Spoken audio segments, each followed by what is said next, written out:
오늘 함께 나눌 말씀의 제목은요, 복 있는 사람은입니다. 혹시 작곡가 김성균 씨가 지은 곡 성가곡 복 있는 사람은 이라는 이 찬양을 들어보셨고 아니면 불러보신 적 있나요?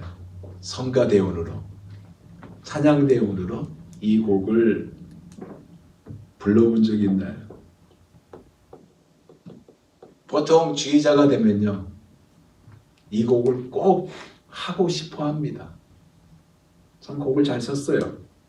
특별히 아주 예쁜 피아노 선율인 그 전주에 맞춰서요. 복 있는 사람은 악한 길을 행치 아니하며 라는, 복 있는 사람은 악한 길을 행치 않으며 이렇게 나가는 곡이거든요.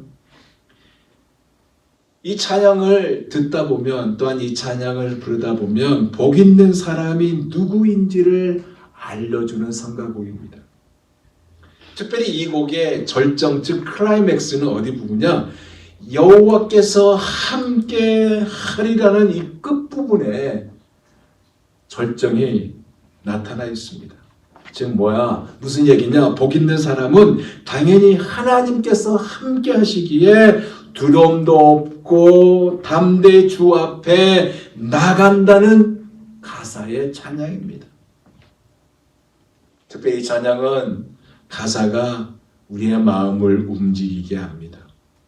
즉 감성보다는 지성이 은혜를 준다는 것이고, 마음은 감성보다 지성에 더 큰 작용을 받는다는 얘기입니다. 그죠?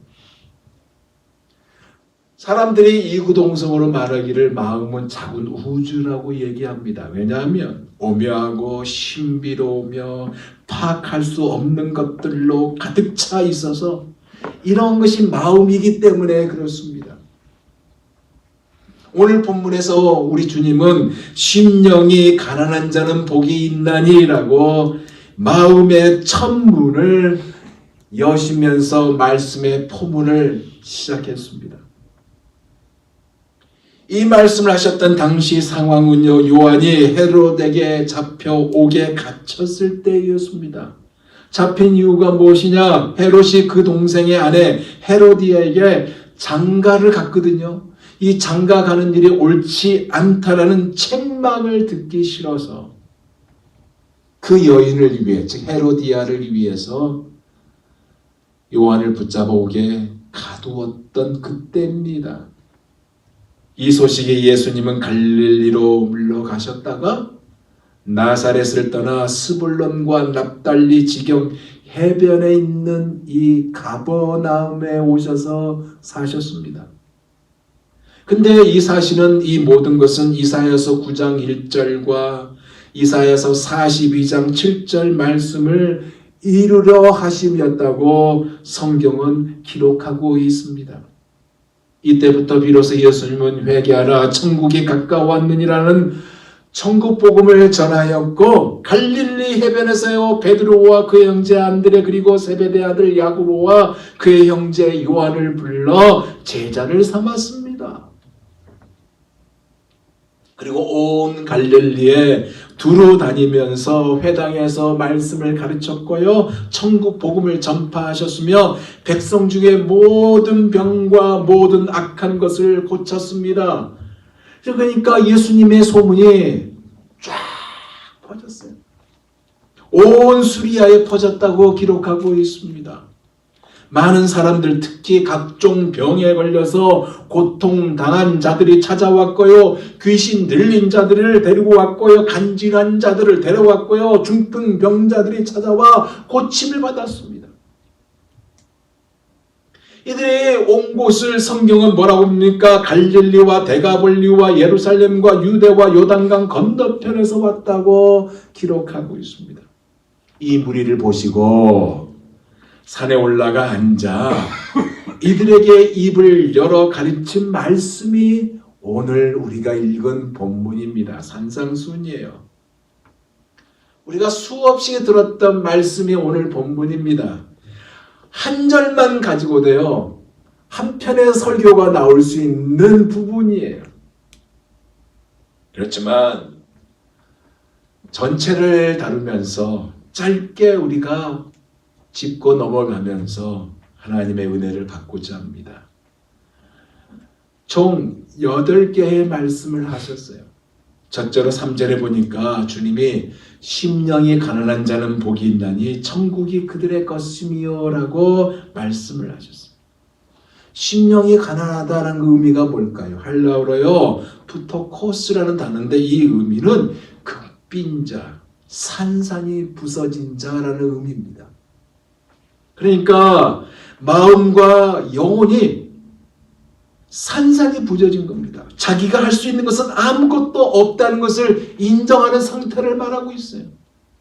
하나님의 은혜를 자기 자신을 내던지는데 하나님 앞에서 영적으로 나 뱅크럽했습니다. 파산했음을 인정하는 것이고 가슴을 치며 하나님 나는 죄인입니다. 나를 불쌍히 긍휼히 여겨 주옵소서라고 고백하면서 나가는 것, 이런 자들을 가리켜서 심령이 가난한 자라는 의미입니다. 이러한 자가 주님이 뭐라고 그랬어요? 천국은 그들의 것이라고 말씀하고 있습니다. 왜 그럴까요? 왜냐하면요, 이 복이 가져다 주는 실질적인 결과가 있는데 그것이 뭐냐면 스스로 자기 자신을 평가하기를 정직하게 평가하는 그 자리에 머물게 하기 때문에 그렇습니다. 자기 자신에 대해서 부풀리지 않아요. 자기가 가지고 있는 직책을 자랑하지도 않아요. 부풀려진 모습을 유지하려고 애쓰지도 않아요. 왜? 자기 자신이 영적으로 파산 상태에 있는 모습 상태로 주 앞에 나갔기 때문에 그렇습니다. 바라고 원하기에 심령이 가난하여 우리가 천국을 소유하는 자 다 되시기를 예수 그리스도 이름으로 축원드립니다. 두 번째로 4절에 보니까 애통하는 자는 복이 있나니 그들이 위로를 받을 것이며 라고 주님께서 말씀을 하셨네요. 자, 이 말씀은 뭐냐? 슬픔이라는 감정적인 반응을 여기에다가 애드한 겁니다. 더한 거예요. 심령의 가난함을 더욱 깊어지게 하도록 하신 말씀이다 이 얘기입니다. 그런데 누가 살면서 슬픔과 애통을 가지고 살고 싶은 사람이 어느 누가 있겠어요? 안 그래요? 없어요. 그런데 주님은 이 말씀을 하고 있어요. 애통하는 자가 복이 있다고 말씀하고 있어요. 무엇을 말씀하고 있는 것일까요? 반응에 대한 얘기입니다. 반응. 그럼 무슨 반응일까? 어떻게 이 세상 속에서 슬픔과 비애에 반응하면서 살아갈 것이냐는 반응이에요. 그렇기 때문에 이 슬픔은, 애통은요, 세상적인, 이 세상이 주고 있는 그런 세상적인 슬픔이 아니고 자기 중심적, 즉 이기적인 슬픔이 아니고 신성하고 거룩한 애통입니다. 바꿔 말하면 자신의 죄 때문에 가슴을 치며 고통하는 비애예요. 눈물을 흘리며 용서를 구하는 자리에 머무는 애통이다 그 얘기입니다. 밤마다 눈물로 침상을 띄우며 요를 적셨다고 다윗에 고백한 것처럼 눈물이 주야로 음식이 될 만큼 그렇게 되었다고 고백한 다윗의 고백처럼 눈물이 강처럼 흘린 자가 되었다고 고백한 에레미야 선지자처럼 이렇게 애통하는 자가 위로를 받을 것이다 라고 주님이 말씀하고 있어요. 그러면 어떤 위로일까? 어떤 위로를 받을까요? 이와 똑같은 말씀이요, 누가복음 6장에 나옵니다. 그 누가복음 6장 21절에 보면 이런 표현이 나와요. 이제 우는 자에게 복이 있나니 너희가 웃을 것이며. 주님이 애통한 자에 대한 말씀을 마태가 이야기한 것과 달리 누가가 표현하기를 이렇게 표현했다고요. 우는 자에게 복이 있나니, 애통한 자에게 복이 있나니 너희가 웃을 것이요. 근데 이 시제가 어떤 시제냐? 현재 진행이에요. 계속 현재 진행형입니다. 지금 울고 있지만 너 울고 있는 것으로 끝난 것이 아니라 웃게 될 것이다. 근데 전제가 뭐냐? 애통이에요. 그 애통이 뭐예요? 가슴을 치며 주님 난 죄인입니다 라고 죄를 깨닫고 진정한 회개를 했을 때 웃게 된다. 그래서 여러분 이거 경험해 봤습니까? 한참 울고 있는데 입가에는 미소가 가득합니다. 왜? 주님으로부터 오는 평안과 기쁨이 있기 때문에. 그래서 진짜 기쁨은 눈물과 함께 수반된다라는 용어가 있잖아요.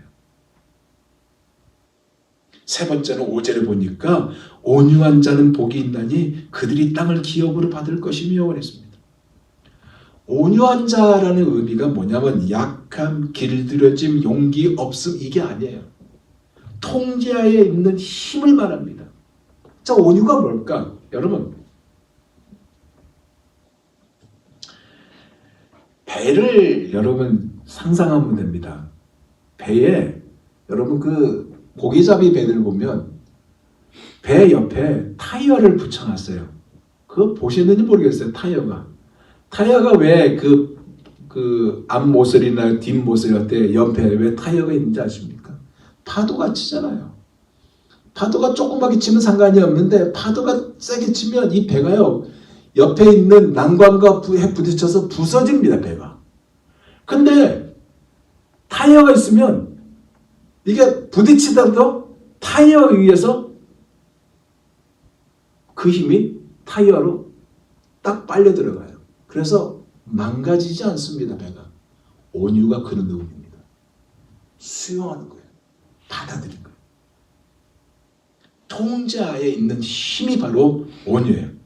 그래서 이것은 자신에 대한 평가를 부풀리지 않는 것이고요. 즉 자신을 위해 스스로 주장하는 것을 삼가하는 것이고 힘을 어디에다? 하나님의 통제하에 두는 것이 온유입니다. 이러한 자가 땅을 유업으로 받으리라 그렇게 말씀하고 있어요. 땅은 뭐냐? 천국을 가리켜요. 즉 새하늘과 새 땅입니다. 우리들의 소망이 이거 아닙니까? 그래서 사도 바울은 로마서 8장 18절에서 이렇게 말씀하고 있어요. 생각건대 현재의 고난은 장차 우리에게 나타날 영광과 좋게 비교할 수 있다 없다? 없도다. 무슨 얘기예요? 미래에도 현재에도 누리는 복이 바로 이 복이다라는 말씀이에요. 왜냐하면 하나님의 나라는 미래의 새하늘과 새 땅에서 시작하는 것이 아니라 이 땅에서 시작하는 것이기 때문에 그렇습니다. 그래서 하나님의 나라가 언제 오느냐고 묻는 바리새인들에게 주님이 뭐예요? 천국이 너희 가운데 있다고 말씀하셨던 것입니다. 왜냐? 주님이 계신 곳, 주님의 통치가 있는 곳이 바로 천국이기 때문에 그렇습니다. 네 번째로 어떤 말씀을 하셨어요? 의에 줄이고 목마른 자는 복이 있나니 그들이 배부를 것이며 라고 말씀하셨어요. 여러분 성경에서 말하고 있는 의는 두 종류가 있는데 하나는 하나님의 의이고 다른 하나는 인간의 의입니다. 근데 인간의 의는요 하나님에게 인정을 받을 수 없는 의예요.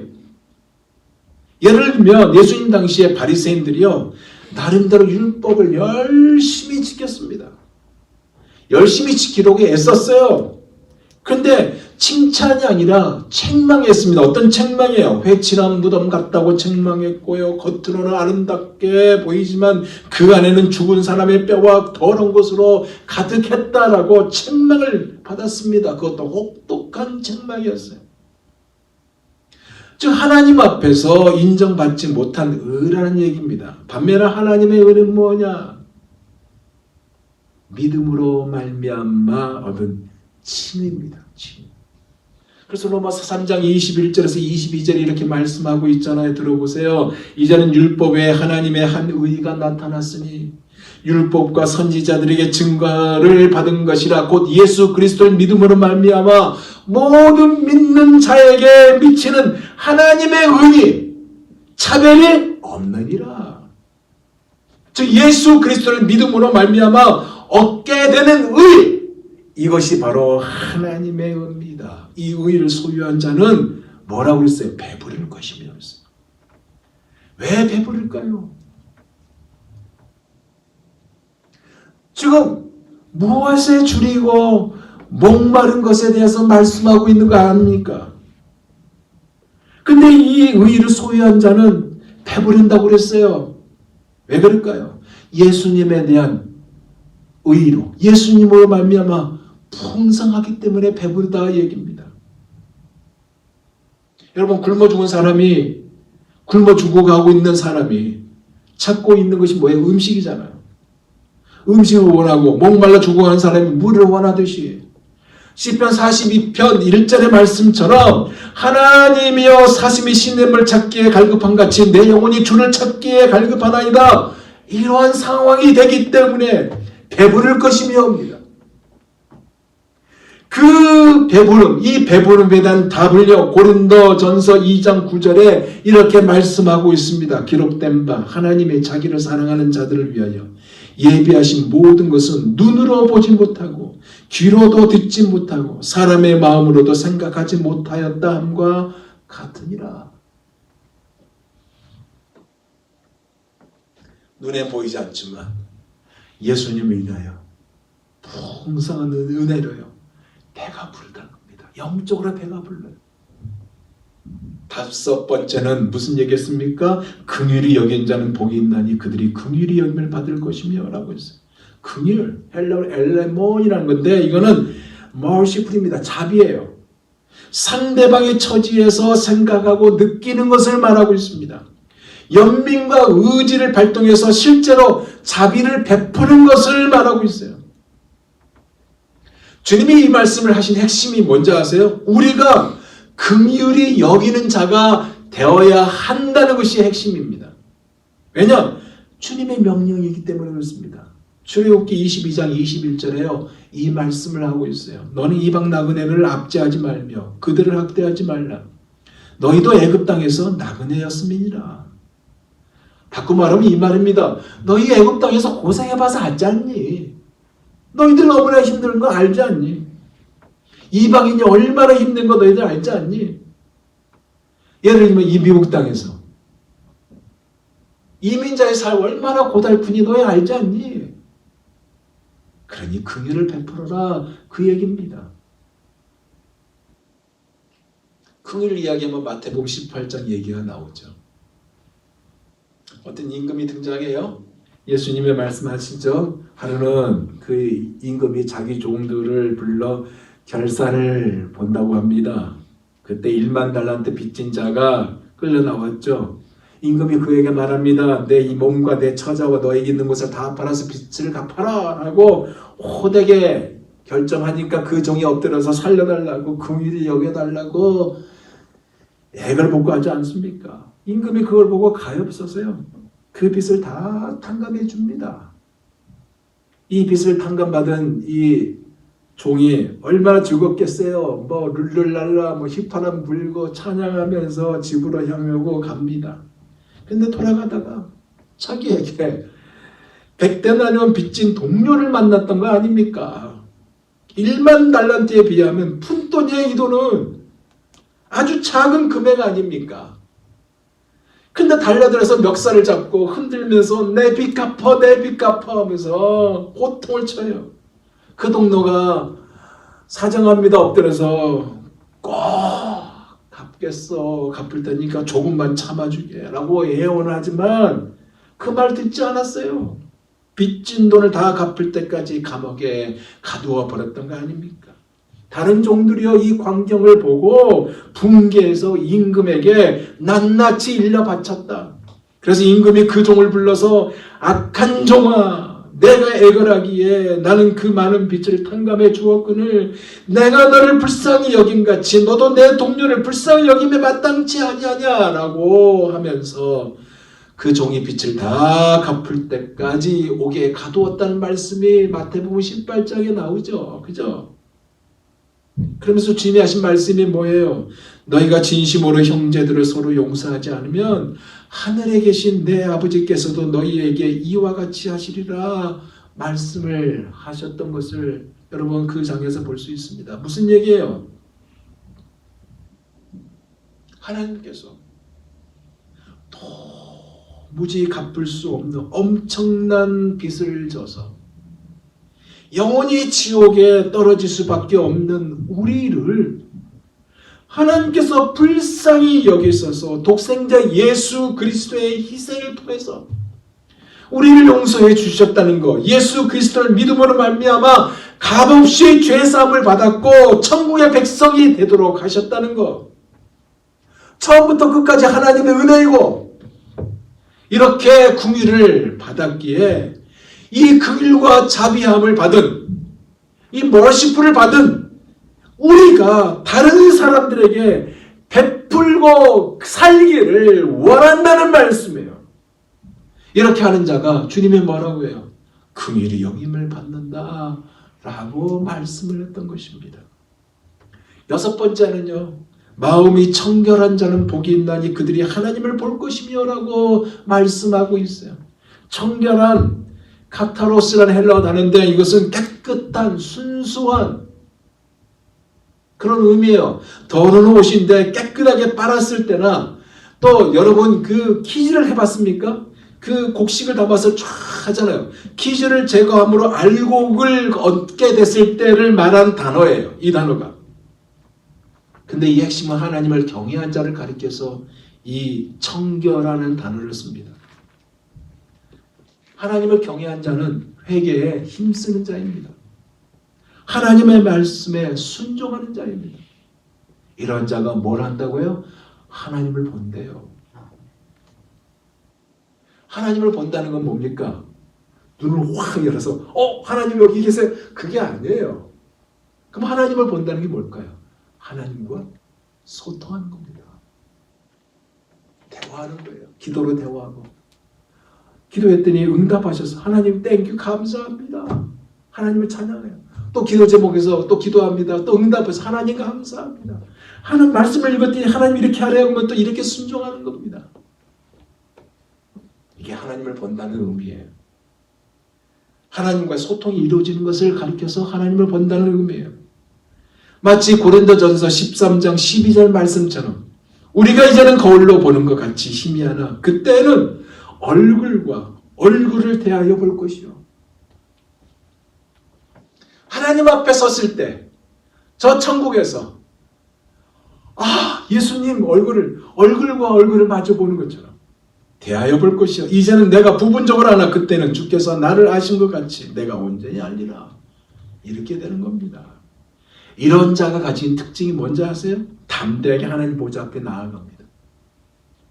기도하는 자리로 나갑니다. 즉 응답이 임하는 은혜를 체험하게 돼요. 이 은혜의 주인공이 바로 여러분이 되시길 예수 그리스도 이름으로 축원드립니다.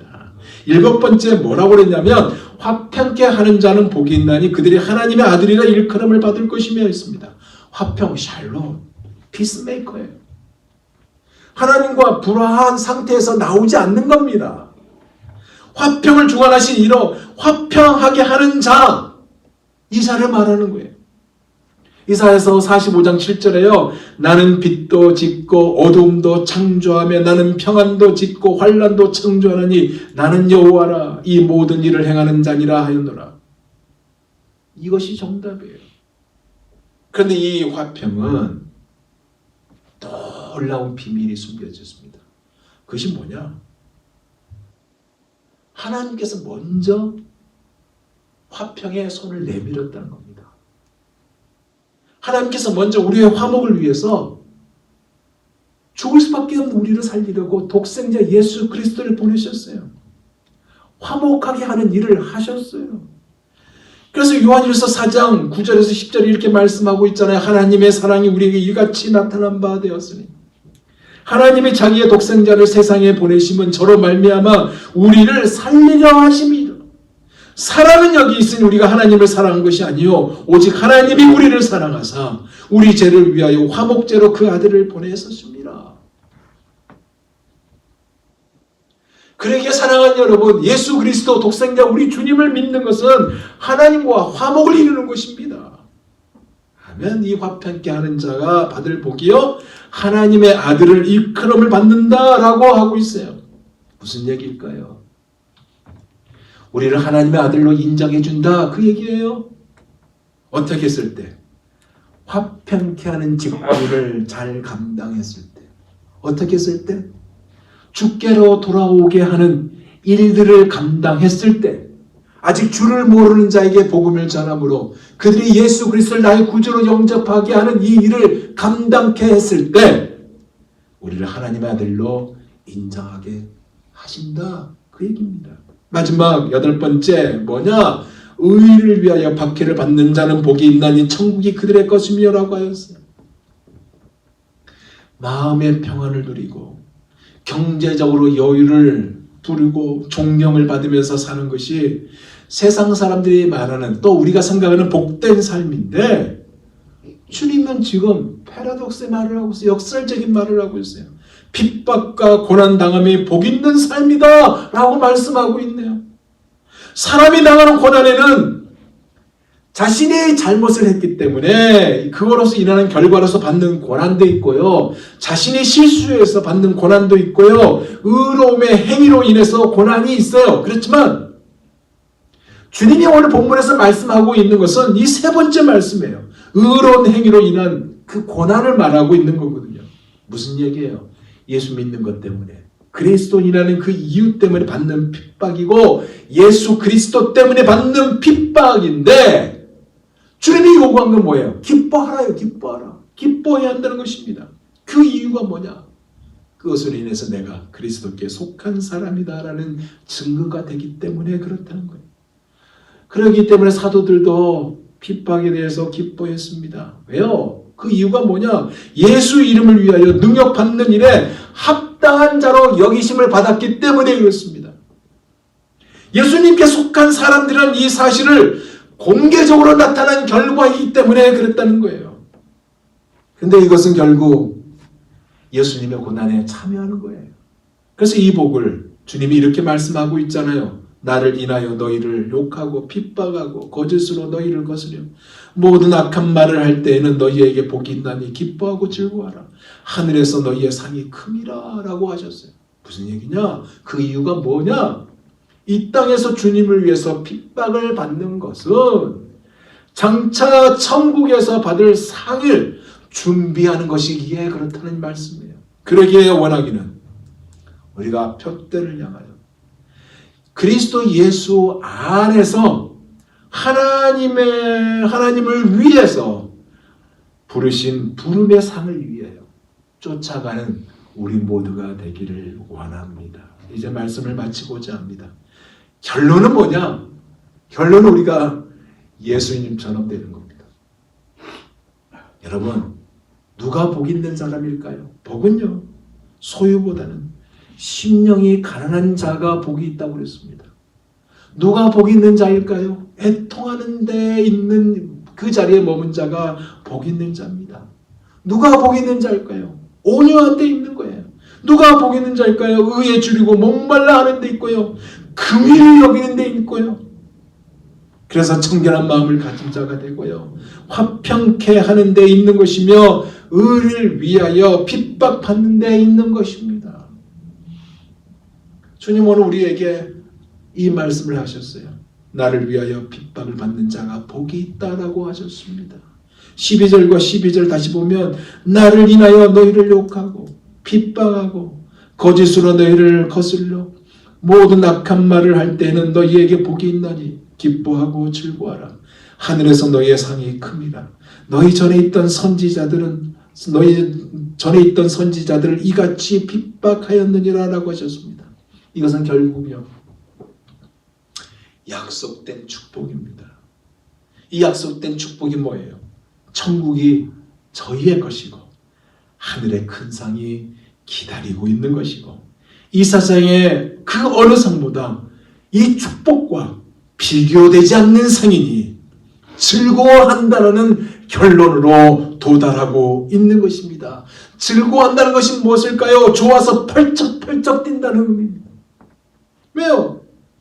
지금 세상에서 고난을 받고 핍박을 받고 있다 하더라도 장차 얻을 영광은 비교할 수 없을 만큼 엄청난 것이기 때문에 그렇습니다. 누가 복 있는 사람입니까? 오늘 주신 말씀을 가슴에 품고 가슴에 담고 이번 한 주간의 삶이 복 있는 자의 삶이 되도록 말씀 앞에 가까이 하고 줄을 잡고 그 말씀대로 순종하는 그러한 자가 복 있는 자입니다. 이 주인공이 다 되시기를 예수 그리스도 이름으로 축원드립니다. 기도하겠습니다.